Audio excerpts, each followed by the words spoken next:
MKR ಅನ್ಪ್ಲಗ್ಡ್ಗೆ ನಿಮಗೆಲ್ಲರಿಗೂ ಸ್ವಾಗತ.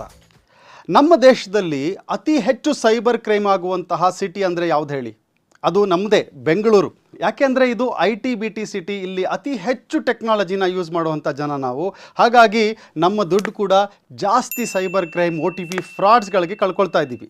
ಕಳೆದ ವರ್ಷ 2024ರ ಒಂದು ಸ್ಟ್ಯಾಟಿಸ್ಟಿಕ್ಸ್ ನಿಮಗೆ ನಾನು ಕೊಡೋದಾದರೆ, ಒಂದು ವರ್ಷದಲ್ಲಿ ಪ್ರತಿದಿನ ನಾವು ಕಳ್ಕೊಂಡಿರುವಂತಹ ದುಡ್ಡು ಈ ಸೈಬರ್ ಕ್ರೈಮಿಂದ 70 ಕೋಟಿ ಈ ಬೆಂಗಳೂರಿನಲ್ಲಿ. ಹಾಗಾಗಿ ಎಲ್ಲರಿಗಿಂತ ಅತಿ ಹೆಚ್ಚು ಜಾಗೃತಿ ಬೇಕಾಗಿರೋದು ನಮಗೆ ಬೆಂಗಳೂರಿಯನ್ಸ್ಗೆ. ಇದಕ್ಕೋಸ್ಕರ ನಾವು MKR ಅನ್ಪ್ಲಗ್ನಲ್ಲಿ ಒಂದು ಸ್ಪೆಷಲ್ ಸೀರೀಸ್ ಶುರು ಮಾಡ್ತಿದ್ದೀವಿ. ಈ ಎಲ್ಲ ನಮ್ಮ ಬೆಂಗಳೂರಿಗರನ್ನು ಜಾಗೃತಗೊಳಿಸೋದಕ್ಕೆ ಈ ಸ್ಪೆಷಲ್ ಸೀರೀಸ್ ಜಾಗೃತಿ ಸೈಬರ್ ಕ್ರೈಮ್ ವಿರುದ್ಧ. ನಮ್ಮ ಕರ್ನಾಟಕ ಸ್ಟೇಟ್ ಪೊಲೀಸ್ನಲ್ಲಿ ಸೈಬರ್ ಕ್ರೈಮ್ಗೋಸ್ಕರನೇ ಒಂದು ಸ್ಪೆಷಲ್ ಡಿಪಾರ್ಟ್ಮೆಂಟ್ ಇದೆ. ಅದಕ್ಕಾಗಿ ಒಬ್ಬರು ಅಸಿಸ್ಟೆಂಟ್ ಕಮಿಷನರ್ ಆಫ್ ಪೊಲೀಸ್ ಇದ್ದಾರೆ. ACP cyber economics and narcotics CEN ಅಂತ ಆ ವಿಭಾಗದ ಹೆಸರು. ಇವತ್ತಿನ ನಮ್ಮ ಎಪಿಸೋಡ್ನ ಗೆಸ್ಟ್ ಆಗಿ ಬರ್ತಾ ಇರುವಂತಹವರು assistant commissioner of police Shri Vijay Hadagali. ಅದಲ್ಲದೆ ಇವರ ಜೊತೆ ಜಾಯಿನ್ ಆಗ್ತಾ ಇರೋರು ಶ್ರೀ ಕೊಟ್ರೇಶಿ ಅವರು.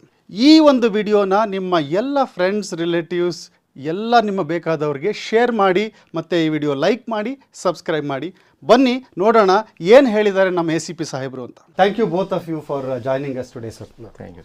And I'll start the segment with you, ACP sir, particularly on the cyber crime.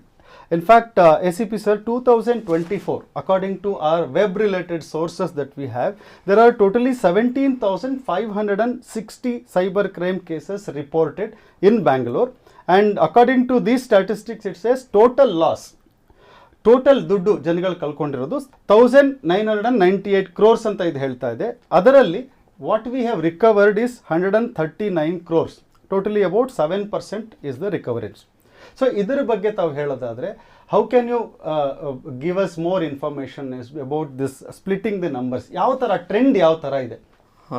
ಇದು ಸೈಬರ್ ಕ್ರೈಮಲ್ಲಿ ಇತ್ತೀಚೆಗೆ ಏನಾಗ್ತಿದೆ, ಈಗ ಸುಮಾರು ಕೇಸಸ್ಗಳು ಈ ಹಿಂದೆಲ್ಲ ನೀವು ಹೇಳ್ದಂಗೆ 24 ಡಾಟಾ ಸ್ಟ್ಯಾಟಿಸ್ಟಿಕ್ಸ್ ಹೇಳ್ತಾ ಇದ್ರಿ. ಇನ್ವೆಸ್ಟ್ಮೆಂಟ್ ಸೊ ಸೈಬರಲ್ಲಿ ಸುಮಾರು ಫ್ರಾಡ್ಸ್ಗಳು ಇದ್ದಾವೆ. ಟೈಪ್ಸ್ ಆಫ್ ಫ್ರಾಡ್ಸ್ಗಳು ಅಂತಂದರೆ ಈಗ ಆನ್ಲೈನ್ ಹರಾಸ್ಮೆಂಟಿಂದ ಹಿಡಿದು ಫೈನಾನ್ಷಿಯಲ್ ಫ್ರಾಡ್ಸು, ಹಾಗೆ ಕಾಮರ್ಸ್ ಫ್ರಾಡ್ಸ್ಗಳು, ಮೇಲ್ ರಿಲೇಟೆಡ್ ಫ್ರಾಡ್ಸ್ಗಳು, ಆ ರೀತಿ ನಾವು ಬೈಫರ್ಕೇಷನ್ ಮಾಡ್ಕೊತ ಹೋಗ್ತೀವಿ. ಅದರಲ್ಲಿ ಹೆಚ್ಚಿಗೆ ಆಗೋದೇ ಈಗ ಫೈನಾನ್ಷಿಯಲ್ ಫ್ರಾಡ್ಸ್ಗಳು. ಈಗ ಏನು ಅಮೌಂಟ್ ಕಳ್ಕೊಳ್ಳೋದಲ್ಲ, ಫೈನಾನ್ಷಿಯಲ್ ಫ್ರಾಡ್ಸ್ ಇದರಲ್ಲಿ ನಾವು ಕ್ಯಾಟಗರಿ ಮಾಡ್ಕೊಳ್ತೀವಿ.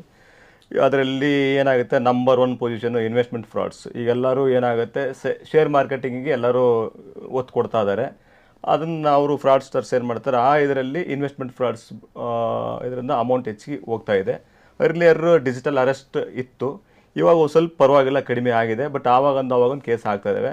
ಅದಾದ ನೆಕ್ಸ್ಟು ಈಗ ಜಾಬ್ ಫ್ರಾಡ್ಸ್, ಲೈಕ್ ಈ ಜಾಬ್ ಕೊಡ್ತೀವಿ, ಆ ಜಾಬ್ ಇದು ಮಾಡ್ತೀವಿ ಅಂತ ಹೇಳ್ಬಿಟ್ಟು ಫೇಸ್ಬುಕ್ಕು ಮತ್ತು ಇದರಲ್ಲಿ ಇನ್ಸ್ಟಾದಲ್ಲಿ ಲೈಕ್ ಕೊಡಿ, ಕಾಮೆಂಟ್ಸ್ ಕೊಡಿ ಅಂತಂದು ಹೋಟೆಲ್ಸ್ಗಳಿಗೆ ವೀಡಿಯೋಸ್ನ ಸೆಂಡ್ ಮಾಡಿ ಅಂತ, ಆ ಥರ ಜಾಬ್ ಫ್ರಾಡ್ಸು. ಮತ್ತು ಅದೇ ರೀತಿ ಟಾಸ್ಕ್ ಫ್ರಾಡ್ಸ್ ಅಂತಂದು ಹೇಳ್ಬಿಟ್ಟು ಈ ರೀತಿಯಾಗಿ ಸುಮಾರು ಫ್ರಾಡ್ಸ್ಗಳು ಈಗ ನಡೀತಾ ಇದ್ದಾವೆ. ಇಮೇಲ್ ರಿಲೇಟೆಡ್ ಫಿಶಿಂಗು, ಈಗ ದೊಡ್ಡ ದೊಡ್ಡ ಕಂಪ್ನಿಗಳು ಇರ್ತವೆ, ಅದರಲ್ಲಿ ಸ್ಪೂಫಿಂಗು ಮತ್ತು ಫಿಶಿಂಗ್ ಆಗ್ತಾ ಇರ್ತವೆ. ಈಗ ಕಂಪ್ನಿ ಮೇಲ್ನ ಹ್ಯಾಕ್ ಮಾಡ್ಕೊಂಬಿಟ್ಟು ಅದರಿಂದ ಅಮೌಂಟ್ಗಳು, ಈಗೇನು ಇವ್ರು ಯಾವುದೋ ದೊಡ್ಡ ಕಂಪ್ನಿಯಿಂದ ಒಂದು 5-6 ಕೋಟಿ ಕೊಟ್ಬಿಟ್ಟು ಒಂದೇನೋ ವಸ್ತು ಪರ್ಚೇಸ್ ಮಾಡ್ಬೇಕಂತ ಮೇಲೆ ಟ್ರಾನ್ಸಾಕ್ಷನ್ ಮಾಡ್ಕೊಳ್ತಾ ಇರ್ತಾರೆ. ಇವು ಎಲ್ಲೋ ಕುಂತನೋ ಅದನ್ನು ಇವ್ರದ್ದು ಮೇಲ್, ನಿಮ್ಮೊಂದು ಕಂಪ್ನಿ, ಫಾರ್ ಎಕ್ಸಾಂಪಲ್ ನಿಮ್ಮ ಕಂಪ್ನಿ ಇದೆ, ನಿಮ್ಮ ಮೇಲೆ ಹ್ಯಾಕ್ ಮಾಡ್ಕೊಂಬಿಟ್ಟು ನೀವೇ ಮೇಲ್ ಮಾಡಿದಂಗೆ ಮಾಡೋದು. ಆಮೇಲೆ ಅವರು ಕಂಪ್ನಿಯವ್ರ ಅಕೌಂಟ್ ಯಾವ್ದು ಕೊಟ್ಟಿರ್ತಾರೆ ನಿಮಗೆ, ಇವನು ಬೇರೆ ಅಕೌಂಟ್ ನಂಬರ್ ಕೊಟ್ಬಿಟ್ಟು ಅಲ್ಲಿಂದ ದುಡ್ಡು, ಈ ಥರದ್ದು ಅವಾಗೊಂದು ಆಗ್ತದವೆ. ಹೆಚ್ಚಿಗೆ ಆಗ್ತಾ ಇದೆ ಇತ್ತೀಚಿನ ದಿನಗಳಲ್ಲಿ ಇನ್ವೆಸ್ಟ್ಮೆಂಟ್ ಫ್ರಾಡ್ಸ್. ಇದೇ ಹೆಚ್ಚಿಗೆ ಟ್ರೆಂಡಲ್ಲಿ ಇರ್ತಕ್ಕಂಥದ್ದು. ಆ್ಯಕ್ಚುಲಿ ನೀವು ಹೇಳೋದು ನಮ್ಮ ಎಕ್ಸ್ಪೀರಿಯನ್ಸ್ಗೂ, ನಾನು ಎಕನಾಮಿಸ್ಟ್ ಆಗಿ ನಾವೆಷ್ಟು ಡೇಟಾ ರಿಸರ್ಚು ಸ್ಟ್ಯಾಟಿಸ್ಟಿಕ್ಸ್ ಎಲ್ಲ ಮಾಡ್ತೀವಿ, ನಮ್ಮಲ್ಲಿ ಕಳೆದ 3 ವರ್ಷದಲ್ಲಿ ಈ ಸ್ಟಾಕ್ ಮಾರ್ಕೆಟ್ ವಾಲ್ಯೂಮ್ಸು 10 times ಜಾಸ್ತಿ ಆಗಿದೆ. ಹೌದು, ಕೋಟ್ಯಾಂತರ ಜನ, ಒಂದು 44 ಲಕ್ಷದಷ್ಟು ಡಿಮ್ಯಾಟ್ ಅಕೌಂಟ್ಸ್ಗಳಿದೆ. ಸೊ ಎಲ್ಲನೂ ಇವತ್ತು ಟೋಟಲ್ NSE-ನಲ್ಲಿ 10.5 ಕೋಟಿ ಡಿಮ್ಯಾಟ್ ಅಕೌಂಟ್ಸ್ ಇದೆ. ಹೌದು, ಇದು 3 ವರ್ಷದಿಂದ ಇರಲಿಲ್ಲ ಇಷ್ಟು. ಪ್ರತಿಯೊಬ್ಬರು ಈ ಡಬಲ್ ಮಾಡ್ಬಿಡ್ತೀನಿ ದುಡ್ಡು ಅಂತ ಹೇಳಿ, ಅನ್ಫಾರ್ಚುನೇಟ್ಲಿ ಏನಾಗ್ತಿದೆ, ಡಿಮ್ಯಾಟ್ ಅಕೌಂಟ್ ಹೋಲ್ಡರ್ಸ್ ಡಾಟಾಸ್ಗಳೆಲ್ಲ ಫ್ರಾಡ್ಸ್ಟರ್ಸ್ಗಳ ಹತ್ರ ಇರುತ್ತೆ. ಅಂಥವ್ರಿಗೆ ಇವ್ರು ಏನು ಮಾಡ್ತಾರೆ, ವಾಟ್ಸಪ್ ಗ್ರೂಪ್ ಅಥವಾ ಟೆಲಿಗ್ರಾಮ್ ಗ್ರೂಪ್ಗೆ ಆ್ಯಡ್ ಮಾಡಿಕೊಂಡು ಯಾರು ಅನ್ಎಜುಕೇಟೆಡ್ಗೆ ಇವರು ಟಾರ್ಗೆಟ್ ಮಾಡ್ತಲ್ಲ, only educated, especially software engineers, doctors, ಆಮೇಲೆ CAಗಳು ಯಾರ್ಯಾರು ಶೇರ್ ಮಾರ್ಕೆಟಿಂಗ್ ಮಾಡ್ತಾರೋ ಅವ್ರನ್ನೇ ಇವ್ರು ಟಾರ್ಗೆಟ್ ಮಾಡಿ ಅವ್ರಿಗೆ ಟೆಲಿಗ್ರಾಮು ವಾಟ್ಸಪ್ ಗ್ರೂಪಲ್ಲಿ ಆ್ಯಡ್ ಮಾಡ್ಕೊಂಡು ಅವ್ರಿಗೆ ಒಂದು ವಾರ ಅದರಲ್ಲಿ ಆ್ಯಕ್ಟಿವಿಟೀಸ್ ಎಲ್ಲ ತೋರಿಸಿ ಹೆಂಗಾಗುತ್ತೆ, ಇದು ಮನಿ ಯಾವ ರೀತಿ ಇನ್ಕ್ರೀಸ್ ಆಗುತ್ತೆ, ಪ್ರಾಫಿಟ್ ಹೆಂಗೆ ಬರುತ್ತೆ ಅಂತಂದು ಅವ್ರಿಗೆಲ್ಲ ಅದು ಕೂಡ ಫೇಕ್ ಇರುತ್ತೆ, ಎಲ್ಲ ಫೇಕು. ಇವ್ರೇನು ಮಾಡ್ತಾರೆ, ಅದನ್ನ ನಂಬಿಬಿಡ್ತಾರೆ. ನಂಬಿಬಿಟ್ಟು ಅದಕ್ಕೆ ಅಮೌಂಟ್ಗಳು ಏನು ಆ್ಯಕ್ಚುಲಿ ರಿಯಲ್ ಕಂಪ್ನೀಸ್ಗಳು ಇದಾವೆ ಈಗ, ಅವನ್ನ ಆ ಕಂಪ್ನೀಸ್ನೇ ಇವರು ಇದನ್ನ ಫೇಕ್ ಕ್ರಿಯೇಟ್ ಮಾಡಿರ್ತಾರೆ ಫ್ರಾಡ್ಸ್ಟರ್ಸ್ಗಳು. ಇವರೆಲ್ಲ ನಂಬಿಕೊಂಡು ಅದಕ್ಕೆ ಆ್ಯಕ್ಚುಲಿ ಡಿಮ್ಯಾಟ್ ಈಗ ಏನು ಇವರು ಇದ್ರದ್ದು ಶೇರ್ ಮಾರ್ಕೆಟಿಂಗ್ ಡಿಮ್ಯಾಟ್ ಅಕೌಂಟ್ ಥ್ರೂನೇ ಮಾಡಬೇಕು. ಬಟ್ ಇವರು ಅಲ್ಲಿ ಏನಾಗುತ್ತೆ, ಅವ್ರು ಯಾವ್ದು ಅಕೌಂಟ್ ಕೊಡ್ತಾರೆ ಆ ಅಕೌಂಟಿಗೆ ಇವರು ದುಡ್ಡು ಹಾಕ್ತಾರೆ. ಈ ಥರ ಇಲ್ಲಿ ಮೋಸ ಹೋಗ್ತಾರೆ ಜನಗಳು. ಆಮೇಲೆ ಯಾವಾಗ ಇವರು ದುಡ್ಡು ಬಿಡಿಸ್ಕೋಬೇಕಂತ ಹೋದಾಗ ಗೊತ್ತಾಗುತ್ತೆ ಇದು ಫೇಕ್ ಅಂತಂದು ಹೇಳ್ಬಿಟ್ಟು, ಫ್ರಾಡ್ ಅಂತಂದೇಳಿ. ಈ ರೀತಿ ಇನ್ವೆಸ್ಟ್ಮೆಂಟ್ ಫ್ರಾಡ್ಸೇ ಈಗ ನಂಬರ್ 1 ಇದರಲ್ಲಿ ಇದೆ. ಈ ಥರದ್ದು ಫ್ರಾಡ್ಸ್ಗಳು ನಡೀತಾ ಇದೆ ಸರ್. ಈಗ ತಾವು ಹೇಳ್ತಿದ್ರಿ ಬೇರೆ ಬೇರೆ ಥರದ ಫ್ರಾಡ್ಸು. ನನಗೆ ನಾವು ಮಾಡಿರೋ ಸ್ಟ್ಯಾಟಿಸ್ಟಿಕ್ಸ್ ಪ್ರಕಾರ ಆಯ್ತು ಹೇಳುತ್ತೆ 80% ಆಫ್ ದ ಫಿಶಿಂಗ್ ಸ್ಕ್ಯಾಮ್ಸ್ಗಳು ಏನಾಗ್ತಾ ಇದೆ ಇವಾಗ, ಇದೆಲ್ಲ AI ಜನರೇಟೆಡ್ ಎನ್ಹ್ಯಾನ್ಸ್ಡ್, ಏನು ವಾಯ್ಸ್ ಎನ್ಹ್ಯಾನ್ಸ್ಮೆಂಟು, ವಿಡಿಯೋ ಡೀಪ್ ಫೇಕ್ಸು, ಮತ್ತು ಇದೆಲ್ಲ ಈ ತರ ಚೇಂಜಸ್ ಆಗ್ತಾ ಇರೋದ್ರಿಂದ ಈಗ ಯಾರೋ ಒಬ್ರು ನಾರಾಯಣ ಮೂರ್ತಿ ತರದ್ದು ಅವ್ರದೇ ಒಂದು ಮಿಮಿಕ್ ಮಾಡಿ ಅವರೇ ಮಾತಾಡ್ತಿರೋ ತರ ವಿಡಿಯೋಗಳು ಮಾಡುವಂಥದ್ದು, ಇದರ ಬಗ್ಗೆ ಇದರ ತಮ್ಮ ಅನುಭವ ಯಾವ ತರ ಇದೆ? ಈ ತರದ ಕೇಸ್ಗಳು ಬರುತ್ತಾ AI ಯೂಸ್ ಮಾಡಿ? ಇಲ್ಲ, ಆಲ್ಮೋಸ್ಟ್ ಅಲ್ಲಿ ಇನ್ವೆಸ್ಟ್ಮೆಂಟ್ ಫ್ರಾಡ್ಸ್ ಅಲ್ಲಿ ಏನು ಟೆಲಿಗ್ರಾಮು ಇದೆಲ್ಲ, ನಾವು ಈಗ ಫೇಸ್ಬುಕ್ ಇನ್ಸ್ಟಾದಲ್ಲಿ ಕೆಲವೊಂದು ಇವರಲ್ಲಿ ಆ್ಯಡ್ ನೋಡ್ತಾರೆ, ಅದರಲ್ಲಿ ಇನ್ಫೋಸಿಸ್ ನಾರಾಯಣ ಮೂರ್ತಿ ಸರ್ ಮಾತಾಡ್ದಂಗೆ, ಇಲ್ಲಾಂದ್ರೆ ಟ್ರಂಪ್ ಮಾತಾಡ್ದಂಗೆ, ಇವೆಲ್ಲ AI ಜನರೇಟೆಡ್. ಅದು ಅದನ್ನ ಯಾವತ್ತೂ ನಾನು ಪಬ್ಲಿಕ್ ಹೇಳೋದಿಷ್ಟೇನೆ, ಯಾವುದೇ ಕಾರಣಕ್ಕೂ ಈಸಿಯಾಗಿ ದುಡ್ಡುಗಳು ಡಬಲ್ ಆಗೋ ಚಾನ್ಸೇ ಇಲ್ಲ. ಆಮೇಲೆ ಯಾವುದೇ ಕಾರಣಕ್ಕೂ 100% ಪ್ರಾಫಿಟ್ ಅಂತೂ ಎಲ್ಲೂ ಸಿಗೋದು ಇಲ್ಲ. ಆಮೇಲೆ ಟೈಮು ವಿತಿನ್ 2-3 ಮಂತ್ಸಲ್ಲಿ ನಮ್ಮ ಅಮೌಂಟಿಗೆ ಯಾವುದು ಡಬಲ್ ಆಗೋ ಚಾನ್ಸಸ್ ಇಲ್ಲ. ಇದು ಮಿನಿಮಮ್ ಥಿಂಗ್. ಇದು ನೀವು ಹೇಳ್ದಂಗೆ ಇದ್ರದ್ದೇ ಅವರು ಯೂಸ್ ಮಾಡೇ ಮಾಡ್ತಾ ಇರೋದು ಇದೆಲ್ಲ.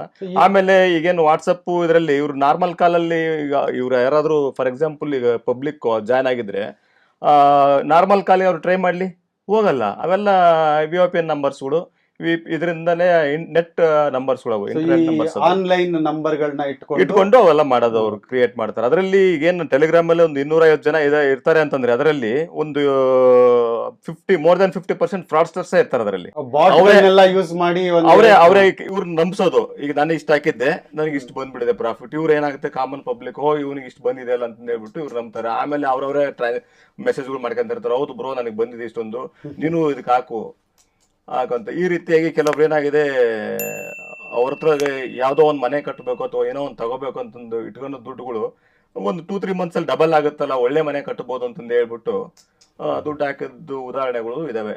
ಈಗ ಫಾರ್ ಎಕ್ಸಾಂಪಲ್ ಮೊನ್ನೆ ಒಬ್ರು ಪಾಪ ರಿಟೈರ್ಡ್ ಒಬ್ರು ಆಫೀಸರ್ಸ್ ಮನೆ ಕಟ್ಟಬೇಕು ಚೆನ್ನಾಗಿ ಅಂತಂದು ಹೇಳ್ಬಿಟ್ಟು ಒಂದು 90 ಲ್ಯಾಕ್ ಇಟ್ಕೊಂಡಿದ್ರು. ಅವ್ರು ಯಾವುದೋ ನೋಡ್ಬಿಟ್ಟು ಒಂದು 2-3 ಮಂತ್ಸಲ್ಲಿ ಡಬಲ್ ಆಗುತ್ತಲ್ಲ ಅಮೌಂಟ್, ನಾನು ಒಳ್ಳೆ ಇನ್ನೂ ಚೆನ್ನಾಗಿ ಕಟ್ಸ್ಬೋದು ಅಂತಂದು ಹೇಳ್ಬಿಟ್ಟು ಅಮೌಂಟ್ ಹಾಕಿದ್ರು. ಈ ರೀತಿ ಆಗ್ತದವೆ ಇವು. ಅಂದ್ರೆ 2-3 ಮಂತ್ಸ್ ಅಲ್ಲಿ ಡಬಲ್ ಆಗತ್ತೆ ಅಂತ ನಂಬಿದಾರಲ್ಲ, ಅದು ಯಾರೋ ಗೊತ್ತಿಲ್ಲದೆ ಇರೋರ್ನ ಕಡೆಗೆ ಕೊಟ್ಟು ಇನ್ಫ್ಯಾಕ್ಟ್ ನಂಬಿಸ್ತಾರೆ.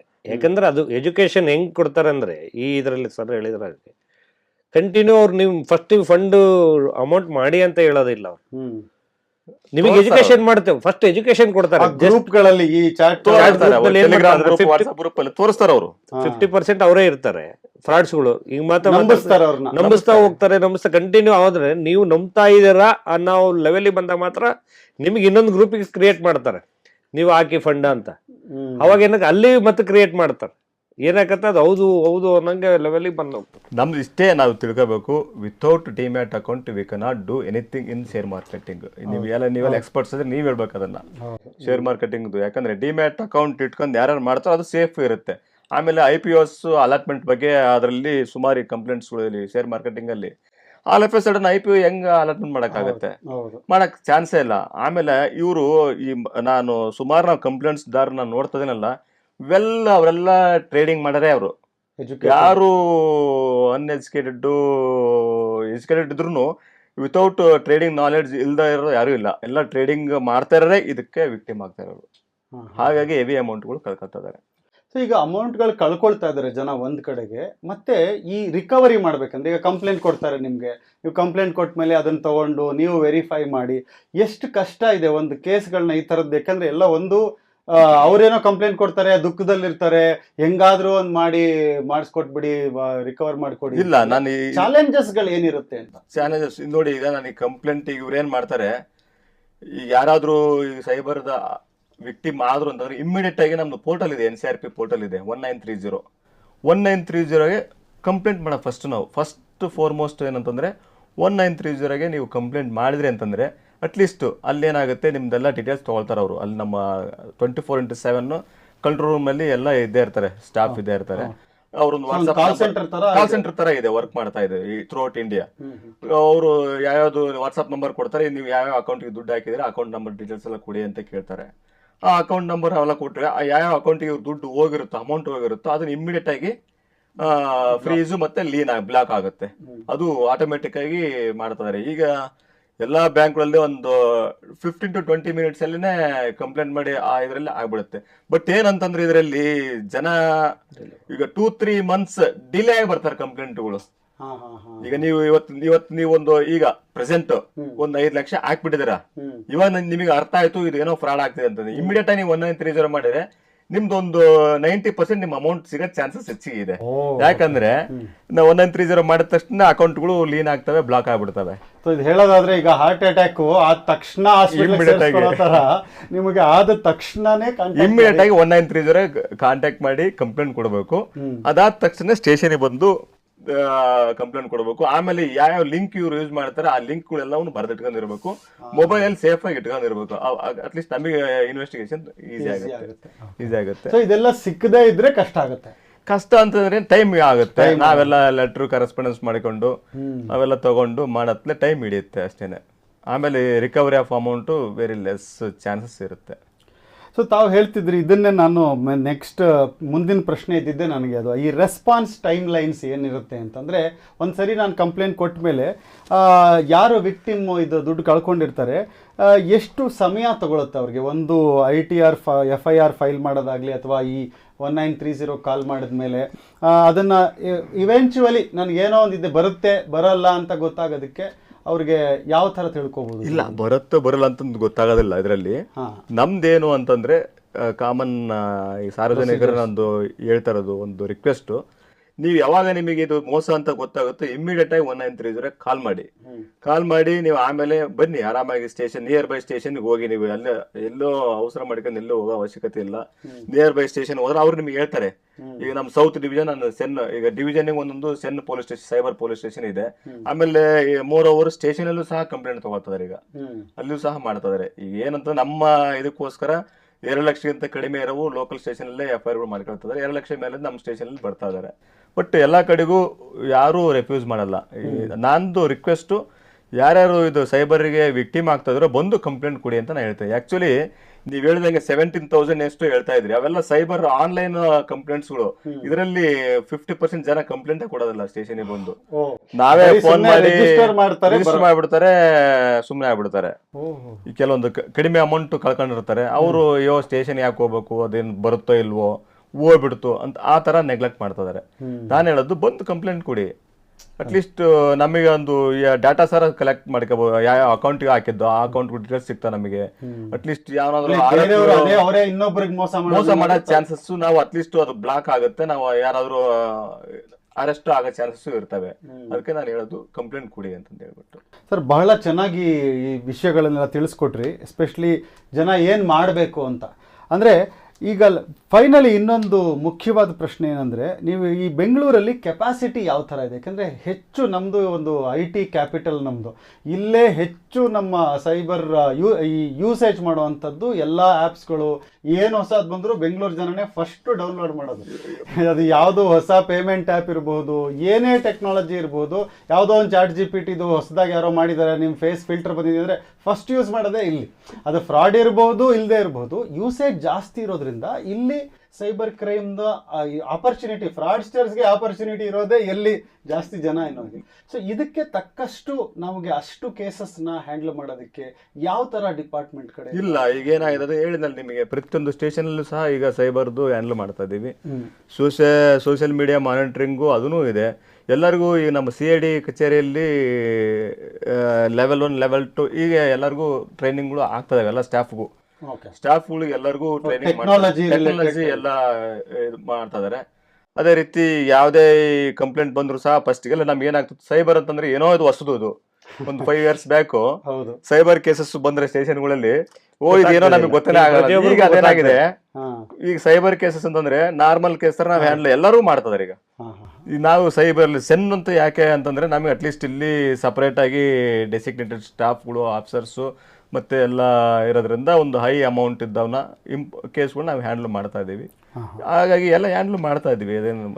ಇದಕ್ಕೆ ಸ್ಪೆಷಲ್ ಕೋರ್ಟ್ಸ್ ಏನಾದ್ರು ಇರುತ್ತೆ? ಇದೆ, ಕೋರ್ಟ್ಸ್ಗಳು 2 ಮಾಡಿದ್. ನಮ್ಮ ಸೈಬರ್ ರಿಲೇಟೆಡ್ 2 ಕೋರ್ಟ್ಸ್ ಇದೆ ಬೆಂಗಳೂರು ಸಿಟಿಯಲ್ಲಿ. 45th and 47th ಕೋರ್ಟ್ ಇದೆ. ಮೋರ್ ಅವರು ಲ್ಯಾಂಡ್ ಆರ್ಡರ್ ಸ್ಟೇಷನ್ಗಳಲ್ಲಿ ಏನು ಅವರು ಕೇಸ್ ಮಾಡ್ತಾರೋ ಆ ಕನ್ಸರ್ನ್ ಅವ್ರಿಗೂ ಸ್ಟೇಷನ್ ಲೆವೆಲ್ ಕೋರ್ಟ್ಗಳು ಅದಾವೆ. ನಮ್ಮ ಸೈಬರ್ಗೆ ಸಪರೇಟ್ ಕೋರ್ಟ್ ಇದೆ. ನಮ್ದು ಸೈಬರ್ ಇದಕ್ಕೆ ಅವೇ ಹ್ಯಾಂಡಲ್ ಮಾಡ್ತಾರೆ.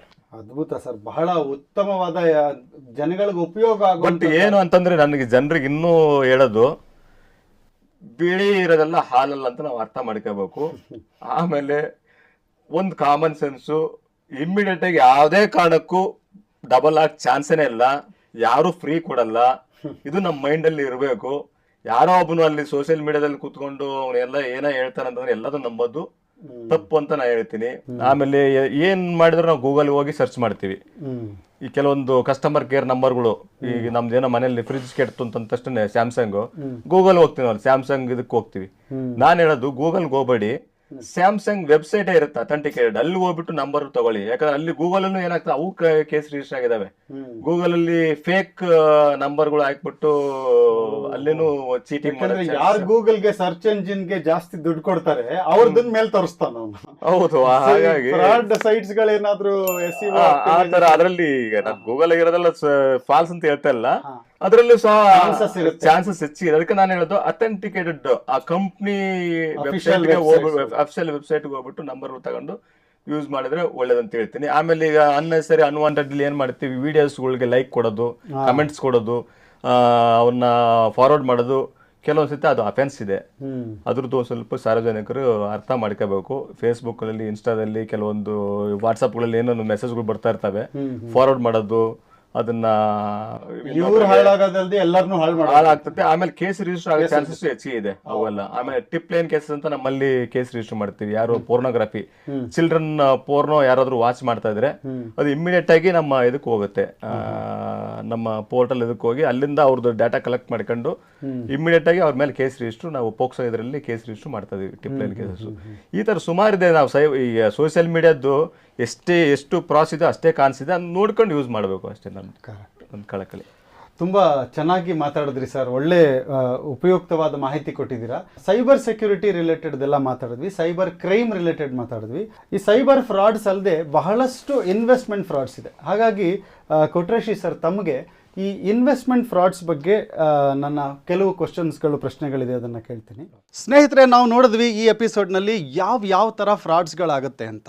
ಇನ್ನು ಮುಂದೆ ಇನ್ವೆಸ್ಟ್ಮೆಂಟ್ ಫ್ರಾಡ್ಸ್ಗಳ ಬಗ್ಗೆ ಮುಂದಿನ ಎಪಿಸೋಡಲ್ಲಿ ಡೀಟೇಲ್ ಆಗಿ ಕೊಟ್ರೇಶಿ ಸಾಹೇಬರು ಮಾತಾಡ್ತಾರೆ. ಅಲ್ಲಿವರೆಗೂ ಈ ವಿಡಿಯೋನ ಲೈಕ್ ಮಾಡಿ, ಶೇರ್ ಮಾಡಿ, ಹೆಚ್ಚು ಜನ ಈ ವಿಡಿಯೋ ನೋಡೋ ಥರ ಮಾಡಿ. ನಮ್ಮ ದುಡ್ಡನ್ನು ಕಾಪಾಡ್ಕೊಳ್ಳೋಣ. ಈ ಫ್ರಾಡ್ಸ್ಗಳಿಗಿಂತ ನಾವು ಸ್ಮಾರ್ಟ್ ಆಗೋಣ.